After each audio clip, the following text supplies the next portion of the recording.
Bolivariana del Ecuador. Muchas gracias a todos por unirse a esta iniciativa. Vamos a dar inicio a toda la jornada académica que tenemos preparada para el día de hoy. Primero quiero saludar a las distinguidas autoridades académicas que nos acompañan, los conferencistas nacionales e internacionales que se han dado cita, los investigadores, docentes, estudiantes de diferentes instituciones de educación superior a nivel nacional e internacional que también han sido parte durante estas tres jornadas. Gracias por acompañarnos. Hoy es el cierre y vamos a hacerlo de la mejor manera. Sean todos bienvenidos a la tercera y última jornada del Congreso Internacional de Tecnologías Emergentes en Educación en Iberoamérica TEI 2026, un espacio académico que durante estos días ha reunido a especialistas de distintos países para reflexionar sobre los desafíos y oportunidades que ofrecen las tecnologías emergentes en la transformación de la educación. En esta jornada de clausura continuaremos fortaleciendo el intercambio de conocimientos mediante tres conferencias magistrales que abordarán temas relacionados con innovación educativa, la inteligencia artificial, el diseño universal para el aprendizaje y las metodologías que impulsan una educación más crítica, inclusiva y centrada en las personas. Agradecemos su participación y los invitamos a disfrutar de cada una de las actividades preparadas para el cierre de este importante encuentro académico internacional. En esta jornada vamos a comenzar con la charla magistral de parte de la doctora Débora Broca. Posteriormente tendremos la intervención del PhD Rashid Tariq, que nos acompaña desde México.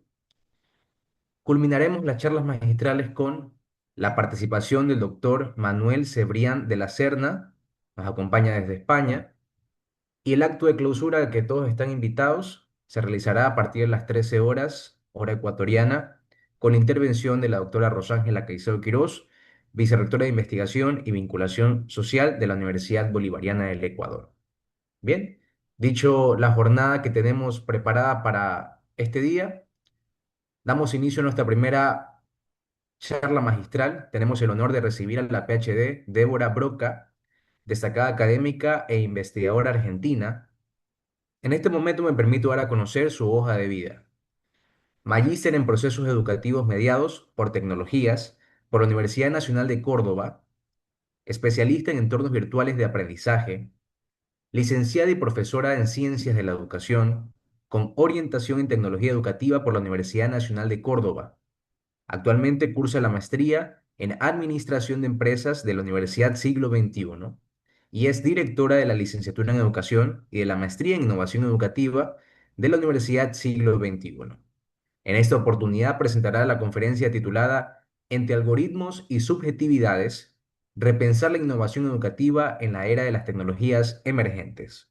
Durante esta conferencia conoceremos cómo las tecnologías emergentes y la inteligencia artificial están redefiniendo los procesos educativos, invitándonos a reflexionar sobre la innovación desde una perspectiva humanista que integre el pensamiento crítico, la creatividad y el desarrollo de experiencias de aprendizaje centradas en las personas. Invitamos a todos los presentes, por favor, a colocar el fondo de pantalla destinado para este Congreso Internacional para poder hacer capturas de todas las participaciones y registrarlas en nuestras redes sociales a través de las noticias. Dicho esto, invitamos a todos, por favor, a recibir con un fuerte aplauso virtual a la doctora Débora Broca. Adelante, doctora. Gracias, Víctor. Bueno, buenos días. Acá es el mediodía, ya en Córdoba, estoy en Argentina. Em, Primero que nada, quiero agradecer la invitación, quiero saludar con mucho cariño a las personas que hemos tenido otros intercambios, Silvi, Sonia, que la vi recién, Carlos. Nada, para mí es un placer estar presente y como siempre, invitar al intercambio, ¿no? La idea es justamente repensar entre todos eh, esto que nos atraviesa y tienen que ver con la inteligencia artificial, las tecnologías emergentes, etcétera, etcétera, donde estamos construyendo sobre la marcha, básicamente, que esa es la idea. Así que bueno, nada, y gracias a todos los que están presentes, se han conectado, se han dado su tiempo, porque si algo hemos aprendido después de la pandemia es que el tiempo es valioso para cada uno de nosotros. Entonces, que ustedes dediquen un tiempo a estar presente hoy realmente es un lujo, lo que nos están brindando. Si me permiten, voy a compartir pantalla. eh, Voy a compartir pantalla. quiero compartirla. Ah, sí, ahí estamos. Se ve perfectamente, ¿no? Cualquier cosa, Víctor, vos me ayudás, ¿no es cierto? Perfecto, la vemos perfectamente. Muchas gracias. Si quieren ir brindando observaciones o comentarios en el chat por ahí, Víctor, te voy a pedir si van generándolo, lo vayas leyendo. La idea es un intercambio, ¿no? Bueno, el título, cuando lo estaba preparando, dije, soy como muy ambiciosa. Ahí con Silvi nos conocemos y sabemos que terminamos haciendo este tipo de reflexiones, pensando el tema de la subjetividad, ¿no? Cuando hablamos de educación, tengo una formación netamente pedagógica, entonces me parece que la subjetividad es algo que nos atraviesa a todos, ¿no? Entonces, la pregunta no es si incorporamos o no incorporamos tecnología, de hecho, ya nadie se hace esa pregunta, sino qué humanidad estamos ayudando a construir cuando innovamos o cuando generamos e incorporamos una tecnología, ¿no? Humanidad en el sentido pleno de la palabra, en el sentido educativo. Y a veces es una pregunta que nos incomoda en tanto que nos pone frente a otras preguntas como qué formas de aprender estamos propiciando, qué tipo de relaciones entre las personas estamos generando, qué decisiones estamos tomando,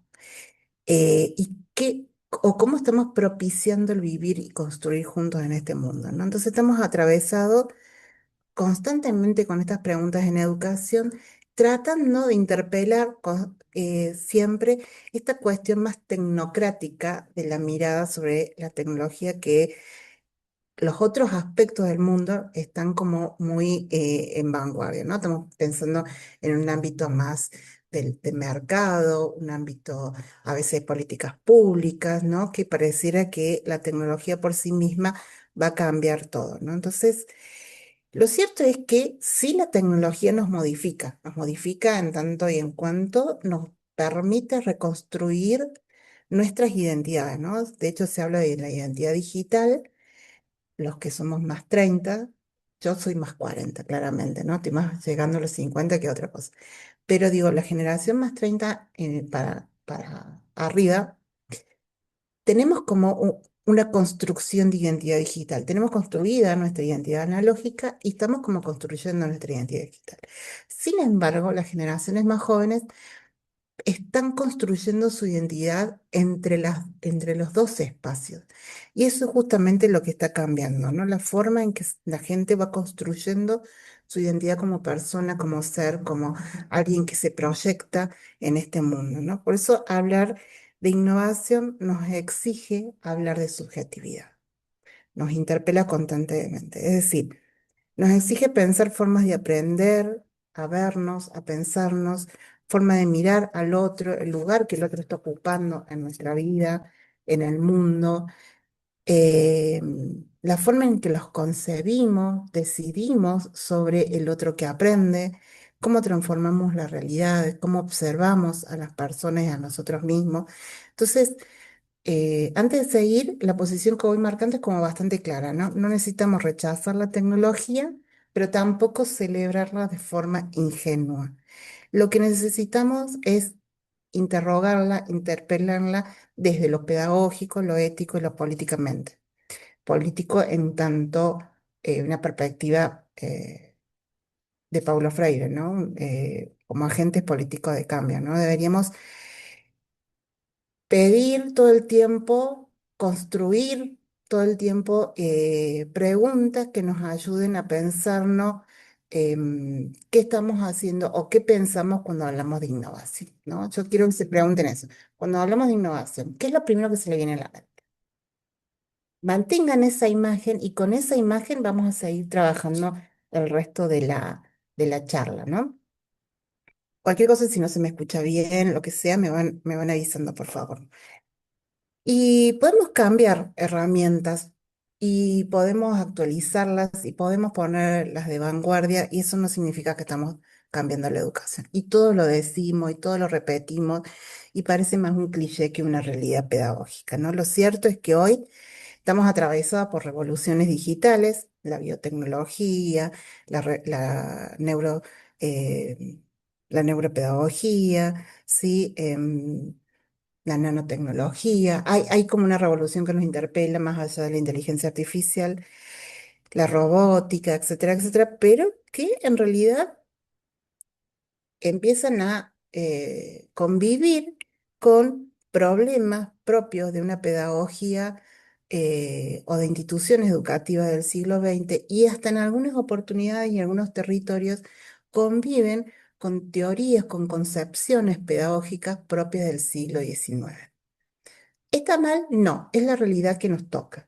Lo cierto es que la tenemos que evidenciar, ponerla frente a nosotros, desnaturalizarla, por sobre todas las cosas. Entonces, podemos incorporar pantallas, podemos incorporar tecnología, podemos incorporar inteligencia artificial, pero si no modificamos lo pedagógico, en realidad no estamos modificando lo educativo.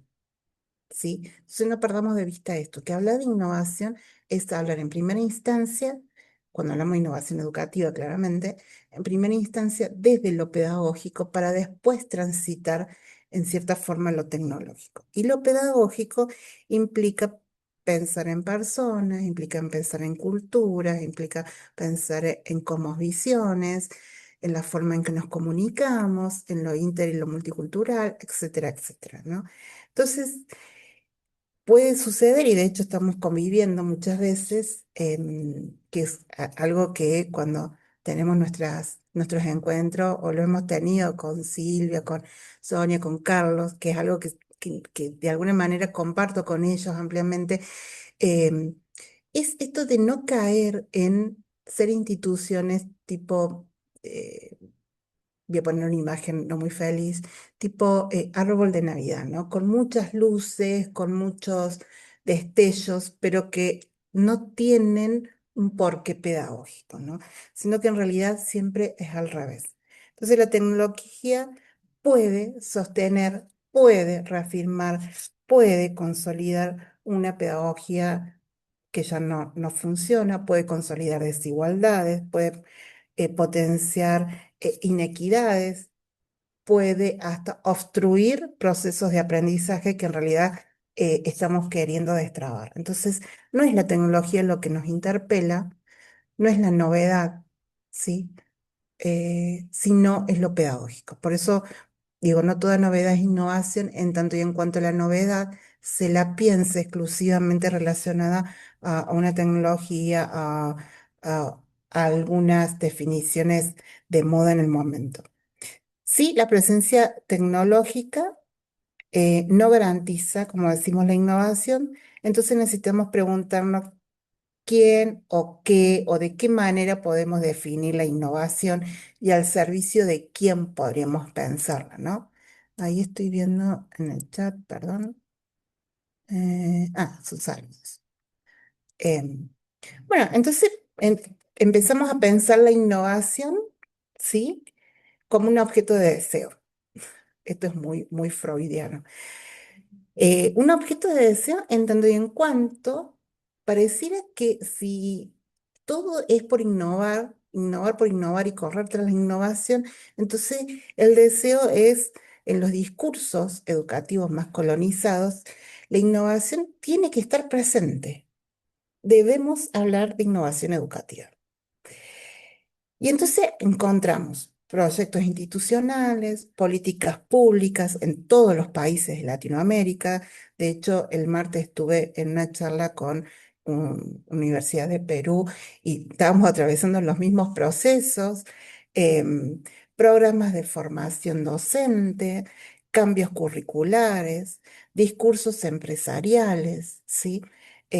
Campañas de posicionamiento, sea del que sea, y en todos aparece la innovación y la innovación educativa como una garantía de, no sabemos de qué, pero garantía de. Entonces el deseo de ser innovador, pero un deseo que puede estar vacío de contenido cuando en realidad se lo empiezan a mercantilizar, ¿no? Hay autores como Monge López o Fernández Naves que hablan acerca de la mercantilización de la innovación educativa. Y es justamente en el error que no debemos caer, ¿no? Y tras una racionalidad tecnoliberal em, por sí misma, no porque sea malo, sino porque si no está, volvemos a reiterar, interpelado desde lo pedagógico, pensado desde lo pedagógico, entonces empieza a carecer de sentido. Entonces, el objeto de deseo parece ser la innovación, ¿sí? Pero un deseo vacío, sin una reflexión previa. Entonces, esto hace que muchas veces los procesos educativos comiencen a ir tras lo nuevo, ¿sí? Y pierdan el sentido de para qué estamos educando, qué queremos que el otro aprenda. Entonces, hay simulaciones, yo le digo, nos llamo así, simulaciones de innovación que hablan de cambios curriculares, que hablan de nuevas políticas, cuando en realidad, en el fondo, se mantiene estas pedagogías tradicionales, ¿no?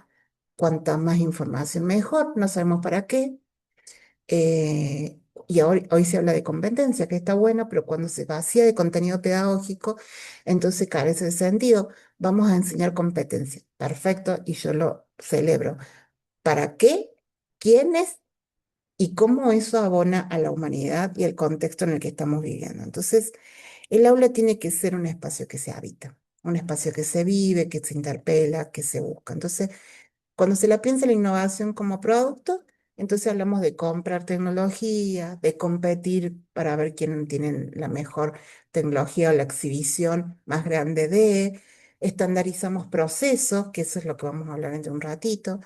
Pero ahora cuando lo pensamos desde de la praxis eh, pedagógica, estamos hablando de que la innovación implica construir saberes, comunidades, construir con el otro, cooperar, ¿sí? A veces ayudar, estar conjuntamente, siendo que no todos haciendo todo, sino cada uno de su rol. Contextualizar, ¿para qué voy a hacer esto? ¿A quién estoy enseñando? ¿Quién está aprendiendo? ¿Para qué lo está aprendiendo? Y transformar la vida nuestra, de quienes educamos, y la vida de nuestros estudiantes en este caso. Y después para la comunidad también. Ese es el sentido de la innovación como praxis, ¿no? Entonces, innovar podemos pensarlo para diferenciarnos y ser tope de gama, como decimos en Argentina, o para democratizar perfectamente la educación, que es el sentido más pleno del acto educativo, ¿no? Entonces, la pregunta que nos surge es cuántas innovaciones de nuestras instituciones podrían haber comenzado como pueden comenzar por la tecnología que llegó o cuántas de nuestras innovaciones comenzaron porque necesitábamos reforzar algunos aprendizajes, necesitábamos llegar a más lugares, necesitábamos construir concepciones de mundo diferentes o co-construir, etcétera, etcétera. Entonces esa es la pregunta que nos estamos llegando ahora. Entonces, acá comienza algo que nos interpela constantemente a los educadores, que tiene que ver con esta tensión sobre la innovación como praxis y la innovación como producto, empieza a hacer que comencemos a ver a los algoritmos desde otra mirada. Voy a mirar la hora porque si no me voy a colgar. Desde otra mirada, ¿no? Hoy los algoritmos, yo voy a fijarme en el chat, déjenme un segundo. Eh, Acá están diciendo, como docente de la materia de investigación e innovación educativa, considero que para que exista una transformación educativa real, el cambio tecnológico debe ir acompañado de una revolución pedagógica y metodológica. Exactamente. La tecnología es solo el catalizador. La idea es cobrar. Tendría que ninguna universidad cobra. La transformación ocurre cuando cambia la forma en que se concibe, se construye y transfiere el conocimiento. Sí, estoy totalmente de acuerdo con vos, ¿sí? La revolución pedagógica y metodológica es una de las cosas que nos estamos debiendo los educadores hoy. Eh, no estamos desfasados, al contrario, me parece que es el momento justo para comenzar a repensar estas miradas, ¿no? Y es un poco a lo que voy a apuntar con esta charla. En este contexto, dice Ricardo, las innovaciones pedagógicas de tercer tipo, crítico-social, son las más recomendables en el momento histórico actual. Sí, hay que revisarlas también, ¿no? Pero sí, no sé si recomendable sería la palabra, me parece que hay que conceptualizarla y entender como un ejemplo de formas de hacer las cosas, me parece sumamente interesante. De todas maneras, después cuando tengamos nuestros espacios, de intercambio, ahí si quieren explayarse un poquito más. Y bueno, bienvenidos a todos los que se están sumando. Ahí estoy viendo los buenos días. Entonces, bueno, retomando esto que hablaban de la revolución pedagógica y de estas pedagogías más sociales, entonces esto, claro, pensar desde esa mirada, decimos, ¿y los algoritmos qué hacemos? Em, y acá quiero desnaturalizar la mirada de los algoritmos también, pero tampoco apocalipsarlas, o sea, que sean la cosa nostra, ¿no? Sino que en realidad los algoritmos pueden, en la medida en que no, le demos o no sentido pedagógico, pueden cosificar a las personas. ¿Por qué? Porque la inteligencia artificial, por ejemplo, es producto primero de la humanidad, ¿no? Como producto de la humanidad llega a un escenario social, cultural, humano, que no es neutro y llega desde la no neutralidad. ¿Por qué? Porque en realidad está construida sobre la base de un contexto humano desigual, desde lo económico, desde lo cultural, desde lo territorial, desde lo étnico, desde lo lingüístico, desde lo de género. O sea, ¿por qué? La inteligencia artificial, no como un ente propio, sino como un producto de la humanidad, refleja lo que la humanidad viene construyendo hasta ahora. Entonces, teniendo en cuenta esto, podemos pensarla como una herramienta que puede ampliar oportunidades o puede generar o profundizar desigualdades que ya están. Entonces, existen accesos desiguales a la tecnología, hablamos de brecha digital, y yo agregaría, porque la brecha digital hasta hace muy poco tiempo era pensada la accesibilidad, ¿no es cierto? Decíamos, bueno, había una brecha digital porque las accesibilidades de las tecnologías son diferentes. Hoy, esa brecha digital suma, además, las desigualdades en cuanto al uso de, ¿sí? Entonces, es desigual cuando alguien no está alfabetizado digitalmente, entonces cree cualquier cosa que se le pida. Es desigual cuando alguien no sabe o siente que lo que le tira la inteligencia artificial es la verdad absoluta. Es desigual cuando alguien no sabe para qué sirve. Es desigual cuando alguien no la mira críticamente. Es desigual. Una brecha desigual en las subjetividades. Y es desigual cuando yo la utilizo con más expertise para lo humano, para lo amoral. Y es desigual porque quienes tienen más competencias de uso tienen más acceso a determinados saberes, conocimientos y sectores sociales. Entonces sigue siendo un espacio desigual.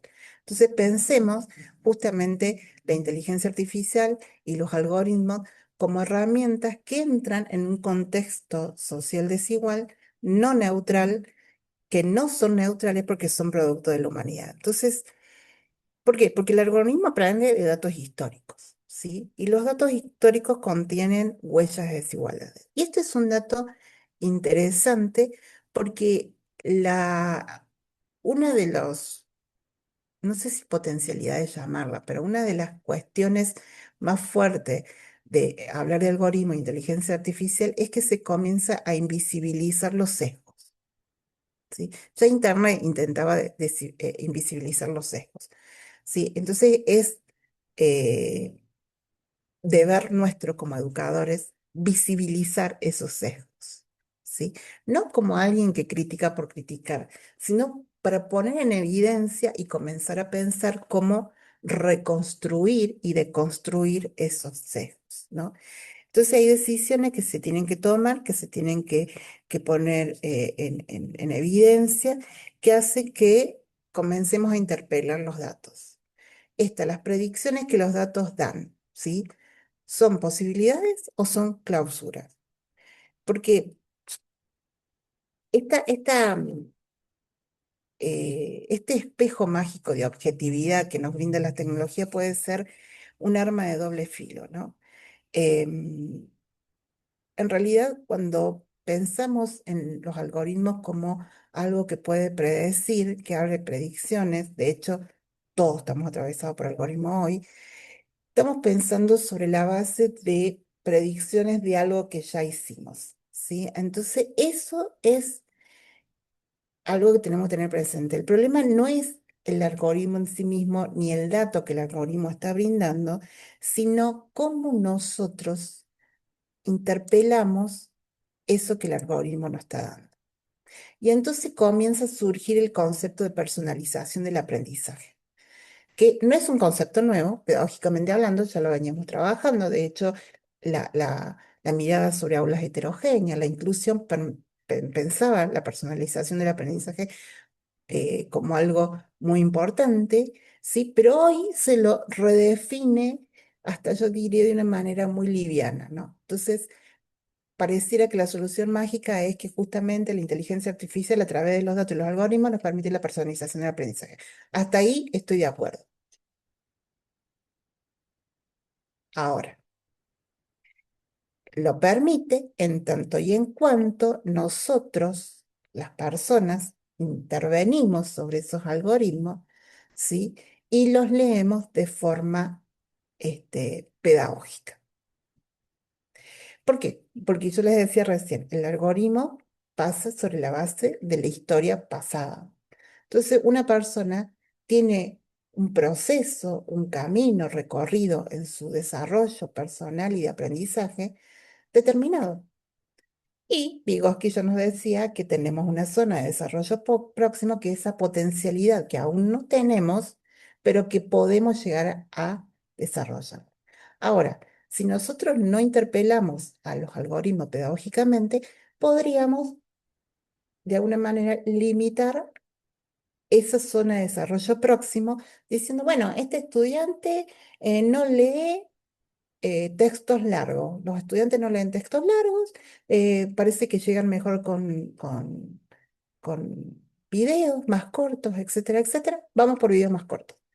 Pero resulta que lo que tenemos que aprender implica pararnos, leer. El acto de leer es un acto reflexivo, es un acto cognitivo de alto nivel, que implica el desarrollo de determinadas competencias que a futuro va a hacer que pueda tomar o analizar situaciones para tomar decisiones. Entonces, pero claro, el algoritmo nos tiró eso. Ahora nosotros debemos desafiar eso, ¿no? Puede predecir cuestiones. De hecho, hoy el marketing, sin ir más lejos, predice cómo sería el ámbito de consumo. Una de las cuestiones que el marketing está planteando fuertemente es, se han basado todos estos últimos 5 años en la predicción algorítmica del consumo de las personas, para hacer un ejemplo concreto, y resulta que las personas consumimos como nos da la gana, o sea, porque somos personas, porque hoy nos atraviesan situaciones en la vida, o leemos algo, o vivimos una situación que hace que esa predicción deje de tener sentido porque nos fuimos por otro lado. Bueno, en lo educativo pasa exactamente igual, eh, pero la diferencia está en que nosotros podemos limitar esa potencialidad de las personas. Entonces, el algoritmo, en tanto instrumento y herramientas para la toma de decisiones, no debe definirnos, no debe brindar una base o unos datos más para empezar a pensar la personalización del aprendizaje como una apertura de camino, ¿no? Donde apoyamos al otro, donde diversificamos la forma de acceder al conocimiento, y ahí la inteligencia artificial tiene un poder muy grande. O sea, podemos permitir y no necesitamos procesos muy largos, ni grandes inversiones.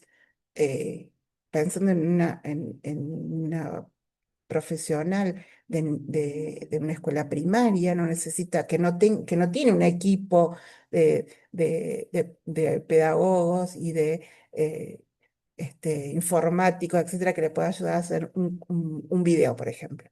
Sin embargo, bueno, hoy las tecnologías nos permiten, junto con la inteligencia artificial, pedir apoyos, brindar apoyos a nuestros estudiantes, permitir que los estudiantes puedan aprender y acercarse a ese saber de determinados lenguajes diferentes, que nos puedan mostrar lo que saben de diferentes maneras.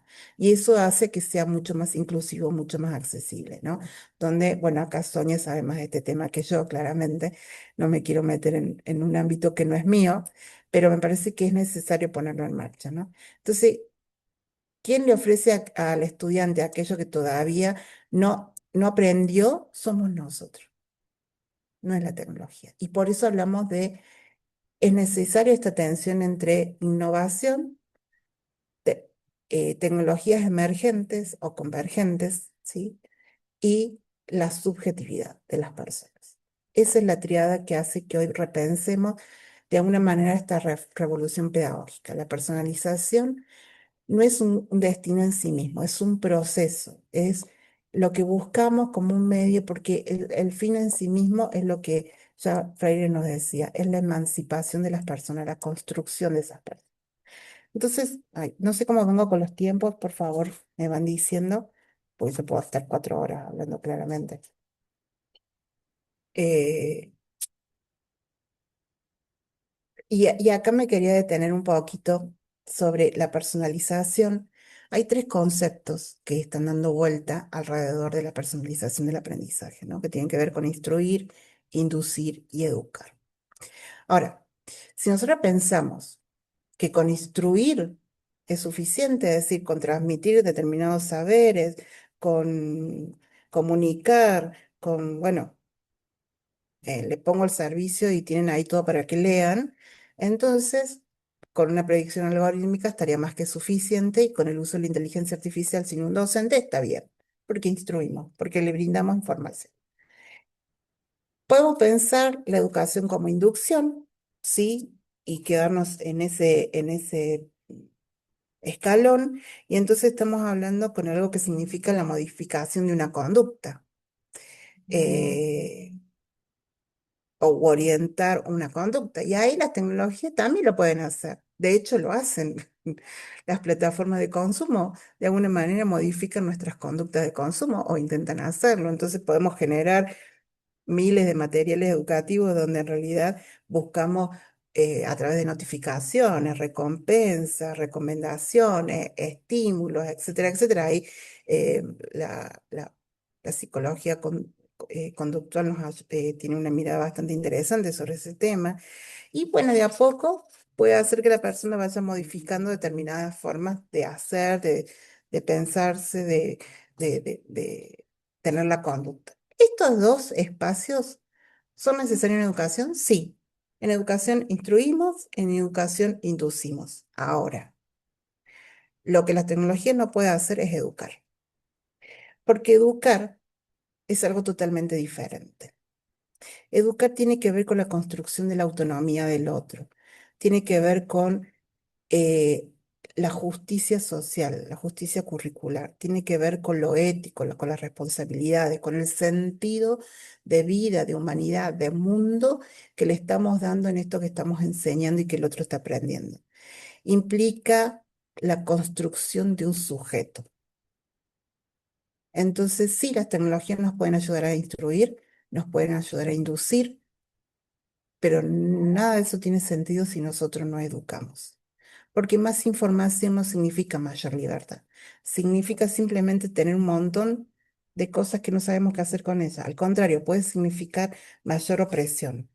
Entonces, frente a esta promesa de que pareciera que cuanto más rápido, más llegamos con la información, estamos enseñando mejor, entonces tenemos que ir en busca de un acto revolucionario de educar, que es frenar el espacio, la lentitud, bajar la velocidad en algunos momentos. ¿Para qué?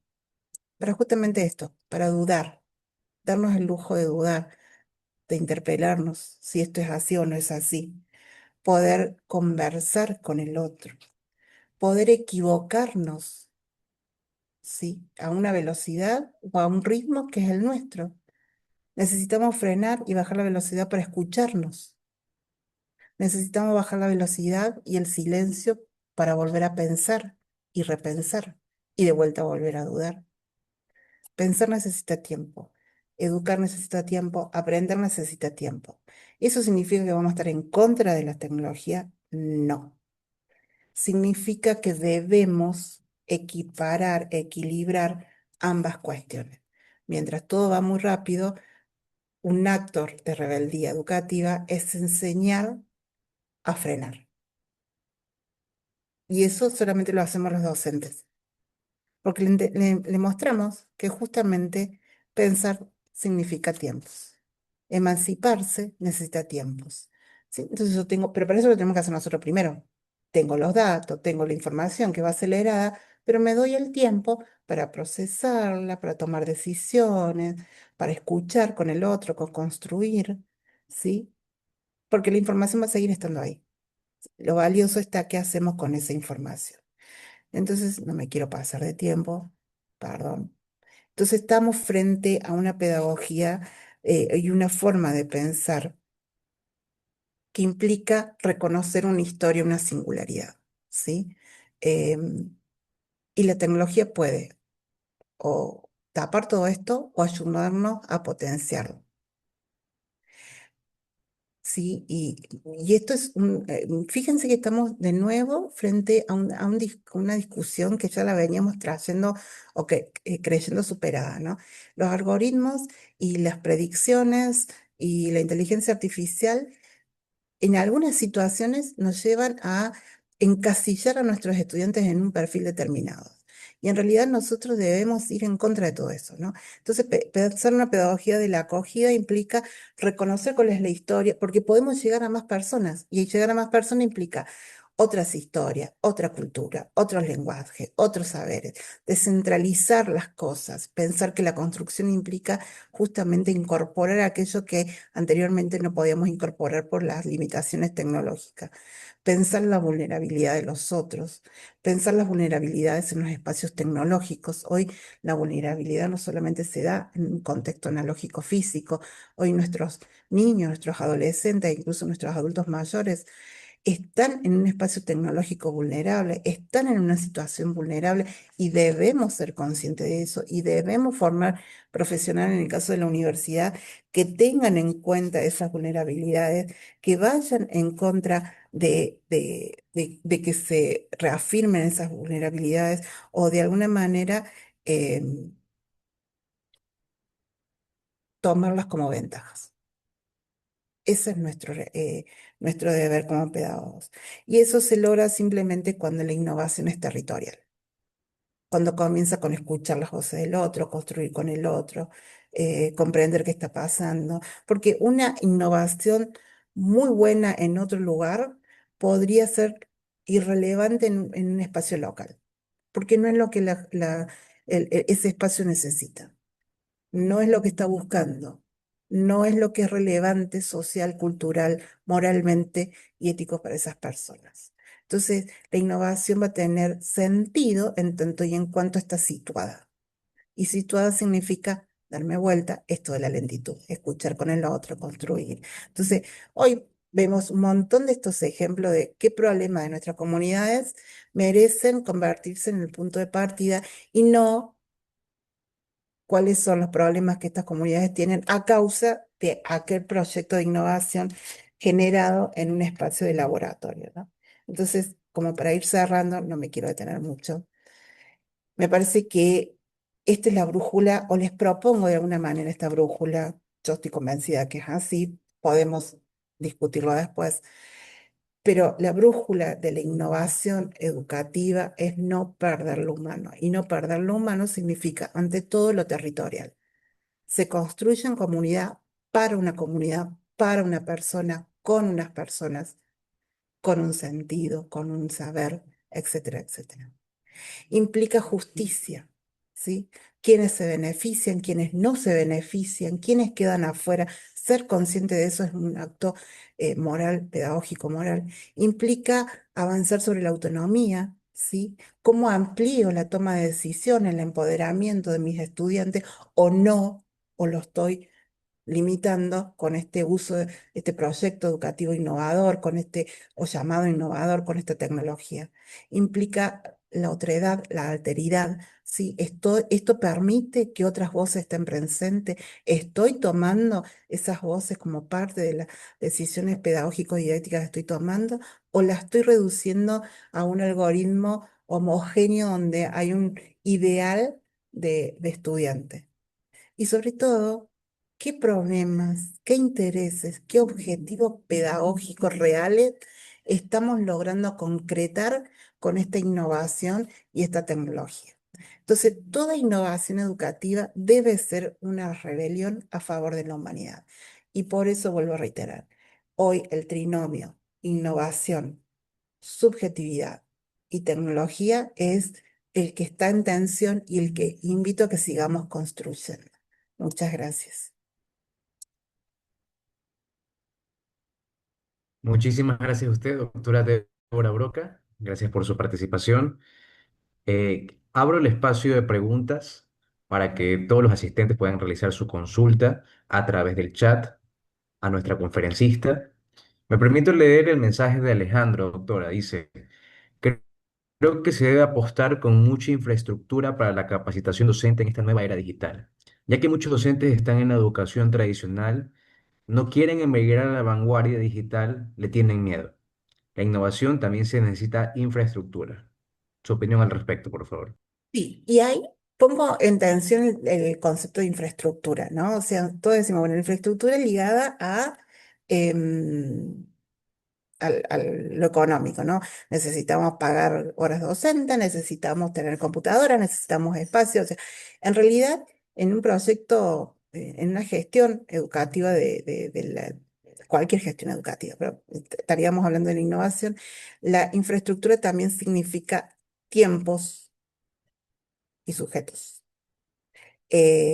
A ver, que un docente no esté en el aula determinada cantidad de horas porque está en una capacitación es un costo, ¿sí? Y es parte de la infraestructura, digamos así, que uno en la gestión se tiene en cuenta, ¿no?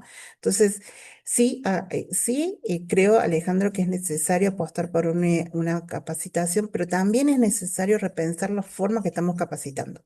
El concepto de capacitación docente me parece que es importante repensarlo, o sea, nuestros países en Latinoamérica y seguramente en Iberoamérica también, tenemos mucha trayectoria sobre capacitar. De hecho, deberíamos serlo más grande.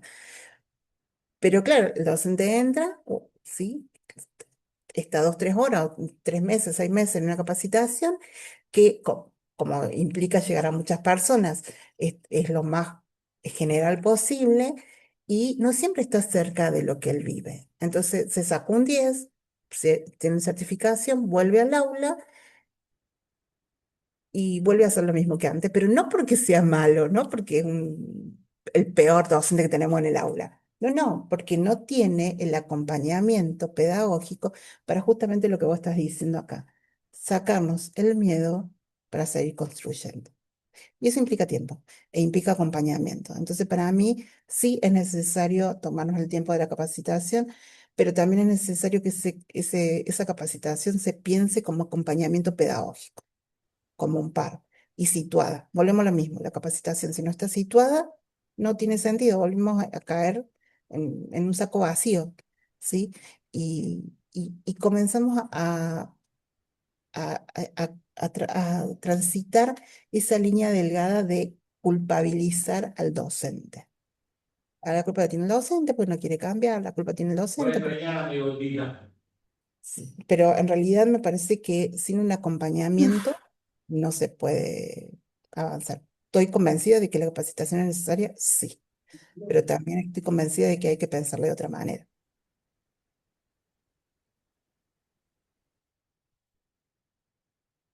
Eh, Muchas gracias, doctora. No, no sé si se me escucha bien. Tal vez mi internet no está siendo el mejor en este momento. ¿Me podrían confirmar? Ahora sí, se te escucha bien. No sé si él nos escucha a nosotros. Bueno, yo voy a seguir. Acá Giselle dice, si la preocupación central es la humanidad, ¿qué estamos Sí, los formando? acabo de escuchar. Ah, genial. ¿Qué prácticas educativas considera indispensable para cultivar la capacidad de detenerse, cuestionar y convivir con la duda en una sociedad que privilegia la respuesta inmediata? ¿Qué prácticas educativas? Bueno, me parece que es una vuelta rosca al metaanálisis, a la metarreflexión, ¿sí? Primero que hay que enseñar a los alumnos a frenarse. Si nosotros generar en el aula espacios para frenarse. Voy a poner un ejemplo concreto. Yo ahora les digo, Piensen ustedes, no hace falta que me respondan, pero vamos a tomar unos segundos y vamos a pensar. La idea de la primera respuesta que tuvieron cuando yo les pregunté, ¿qué idea tienen en la cabeza sobre innovación? ¿Es la misma que tienen ahora?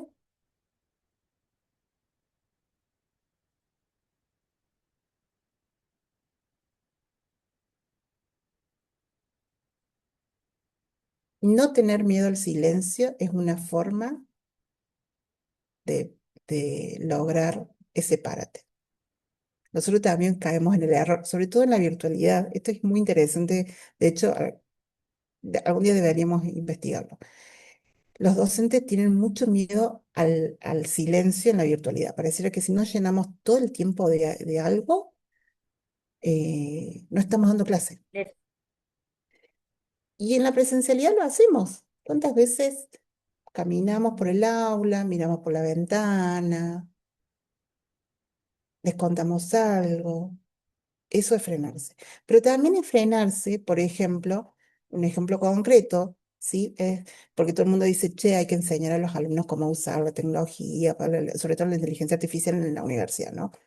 Entonces yo le digo, bueno, pero ¿cuánto de ese proceso vos te paraste y dijiste, bueno, vamos a hacer una actividad donde ustedes me sistematicen? La actividad es sistematizar y contar los pasos que hicieron o cómo iteraron, qué le pidieron a la inteligencia artificial para lograr este producto. O sea, el producto final no es lo que a mí me interesa, es qué hiciste durante ese proceso. Entonces, a medida que va contando, uno va interpelando al otro. Bueno, eso que hiciste, ¿por qué le volviste a repreguntar? ¿Qué pasó ahí? Eh, y sigue comentando. Ajá. ¿Y cómo lo podremos hacer mejor?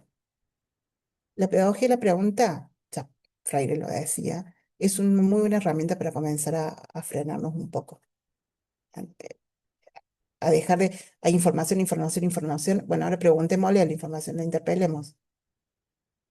¿Para qué? ¿Qué sentido tiene? ¿Qué hiciste con eso? ¿Qué pensás sobre eso? ¿Qué te parece esto? Aquello. La pregunta me parece que es una muy buena herramienta. Habrá muchas más, por supuesto, pero es la que me parece en este momento como de mayor utilidad. Eh, Muchas gracias, doctora Débora. Si gustas, sigo con las preguntas que hay en el chat. Eh, bueno, Ricardo Lalangui nos dice, la innovación no es retórica y un modismo conceptual, es acción y un reto de la condición humana por mejorar lo existente. Muchas gracias, Ricardo. Eh, yo tengo una pregunta que siempre me causa conflicto, que es esta de en qué medida el diseño instruccional orienta el uso pedagógico de la tecnología y evita que ésta se incorpore únicamente como una herramienta instrumental. Me encanta esa pregunta. Esa pregunta es netamente para los que venimos del plano de la ciencia y la educación, es volver a las preguntas didácticas, ¿sí? La medida está en que cuando planificamos la incorporación de una tecnología, lo hacemos, voy a dar un ejemplo concreto. Tomo el programa de la asignatura y digo, a ver, los objetivos de aprendizaje de esta asignatura son eso. O sea, ¿qué quiero que aprenda el estudiante? Bueno, yo quiero que aprenda a las metodologías ágiles didácticas. Perfecto. ¿Para qué querés que aprenda eso? Bueno, porque estoy formando docentes que van a dar clase a nivel secundario, medio, en una diversidad de contextos. ¿Cómo vas a enseñar eso? Hasta ahí son netamente preguntas didácticas. Y luego avanzamos sobre la incorporación de tecnología. Ahora, con qué lo vamos a diseñar, con qué vamos a enseñar eso, tiene que ver con la modalidad, es decir, si yo los veo presencial en algún momento o no, si tengo un encuentro virtual con ellos o no, si puedo, qué característica tiene la plataforma y las limitaciones tecnológicas que tiene la institución que yo tengo. Y luego, fíjense, ya hice todo un recorrido. Recién ahí digo, bueno, ¿cómo ordeno y qué herramientas tecnológicas uso para lograr ese objetivo de aprendizaje que quiero lograr? Entonces me parece que ahí está. Cuando volvemos a las preguntas didácticas centrales, que son también las pedagógicas, porque en el medio está lo pedagógico, digo, yo cuando digo, una de las preguntas que no la dije, pero que es obvio decir, ¿a quién estamos enseñando? ¿Sí? Y ese a quiénes no solamente tiene que ver con, em, estoy enseñando matemática para contadores que matemática para ingenieros, ¿sí? Y el estudiante de ingeniería está en primer año y no está en quinto, ¿no? Ese es un a quién estamos enseñando que es válido y es importante. Pero también el a quién estamos enseñando es dónde viven, que hacen a mis estudiantes son adultos, con familias, en un contexto económico determinado, en un contexto geográfico determinado, con una característica pluricultural más fuerte, más débil. Digo, Argentina es un país donde pluriculturalmente pareciéramos que somos todos homogéneos. Recién ahora, en los últimos años, nos damos cuenta que somos diferentes. Este, y hay otros países como Ecuador, como Colombia, como, sí, que estuve viendo que están presentes, México, que tienen esta identidad mucho más marcada. Entonces, a ver, ¿el a quiénes tiene que ver con eso? Entonces, a tu pregunta, ¿en qué medida el diseño instruccional? Es un montón, porque el diseño instruccional define didácticamente a dónde queremos llegar, qué queremos aprender, a quiénes queremos aprender, para después pensar qué tecnología es la más óptima dentro de las posibilidades que tenemos para lograr ese objetivo de aprendizaje. Muchas gracias, estimada doctora Débora Broca. Si hay alguna pregunta más por parte del público, la puede hacer por favor por el chat o bien puede levantar la mano para exponer su pregunta.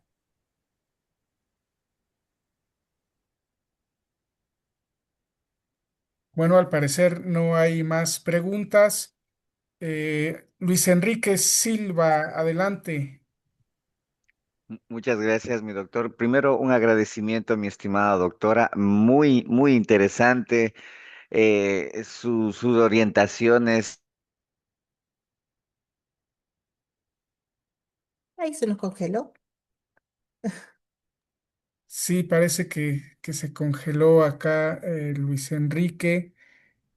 Giselle nos pregunta, ¿cómo podríamos distinguir en las instituciones educativas cuando una práctica, perdón, se me fue el chat, cuando una práctica es realmente una innovación y cuando simplemente representa la incorporación de una novedad tecnológica o metodológica sin una transformación profunda de los procesos formativos?